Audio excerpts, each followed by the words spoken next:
প্রথমে এই চুলকুনি হইয়ে সব ফুলে চোখ মুখ দেখা যায় না। এবারে এইখানে সে ওষুধ খেয়ে সেই ফোলাটা কমিয়ে কমিয়ে যে চুলকুনি কমিয়েছে কমেনি, এই মাথার মধ্যে সব ঘা। গ্রামে আমি ডাক্তার দেখেছি প্রায় 4-5 মাস ধরে আমি ডাক্তার দেখেছি, ঠিক আছে, ভালো হয়ে যাচ্ছে আবার হচ্ছে, ঠিক আছে।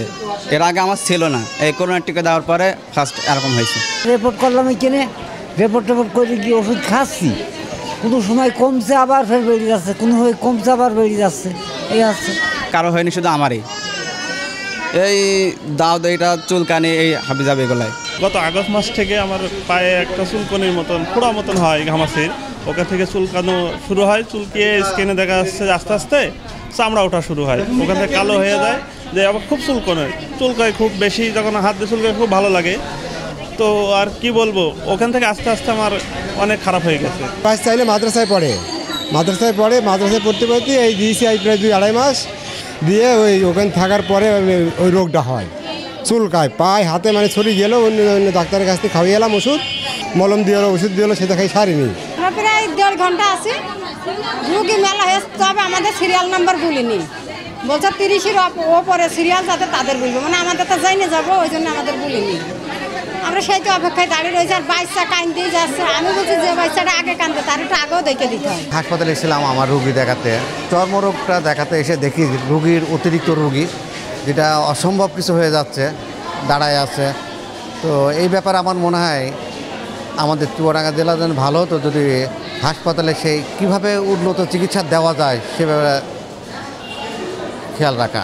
চর্মরোগ চাক এক ধরনের গাছ উঠছে, ঘামতো হচ্ছে। দীর্ঘ 3-4 মাস ধরে আমি দেখছি এই অবস্থা।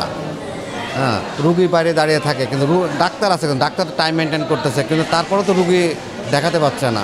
আমার 2 মাস থেকে চুলকান হয়েছে, তো ডাক্তার দেখাতে আসছি, তো এসে দেখছি অনেক ভিড়। দেখি আমাদের 3 জনেরই মনে করেন চুলকি দাঁত মতো হচ্ছে, আমার অ্যালার্জি মতো হচ্ছে, বুঝেছো, তার পাশাপাশি ফোড়া বেরাচ্ছে।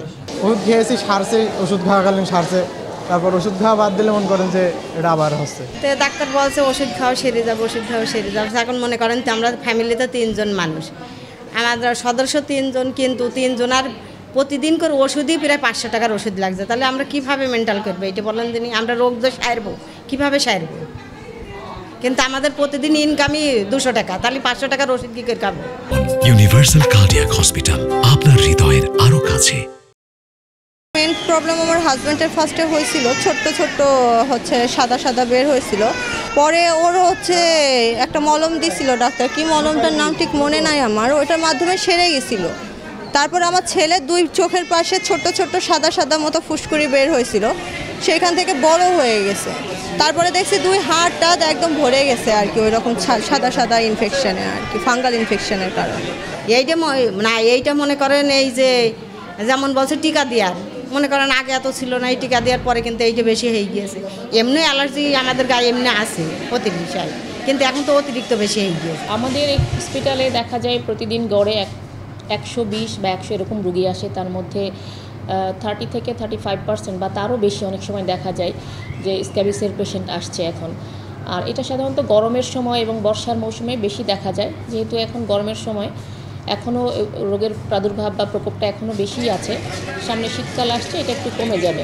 আমরা কারণ হিসাবে আমাদের কাছে যেটা মনে হচ্ছে যে দুইটাই ছোঁয়াচে রোগ, তো আমাদের কাছ থেকে কোনো একটা গোষ্ঠী যারা আক্রান্ত হয় তাদের ভিতর থেকে কেউ এসে চিকিৎসা নিয়ে যাচ্ছেন, কিন্তু তাদেরকে আমরা চিকিৎসা দিচ্ছি ঠিকই, তারা হয়তো নিরাময় হচ্ছে, কিন্তু পরবর্তীতে তারা আবার আক্রান্ত হচ্ছে। এই জন্য এদেরকে আমরা যদি সবাইকে একসাথে চিকিৎসার আওতায় আনতে পারি, তাহলে আমার মনে হয় যে এটা নিয়ন্ত্রণে আসবে। হ্যাঁ, অনেকেই বলছে যে করোনার পরে টিকা দেওয়ার পরে আসলে এটা বেড়েছে, এটা আগে থেকেই ছিল, কিন্তু অ্যালার্জির জাতীয় যে সমস্যাটা, আমার মনে হয় পার্সোনালি, আমি যেহেতু স্কিন এরিয়া প্র্যাকটিস করি, দেখি যে এইটা করোনার পরে অ্যালার্জিটা অনেক বেশি বেড়েছে। শুধু এই রোগ বলে না, দাঁত বলেন, একজিমা বলেন বা অ্যালার্জি জাতীয় যে সমস্যাগুলো আছে সবগুলোই বেড়েছে।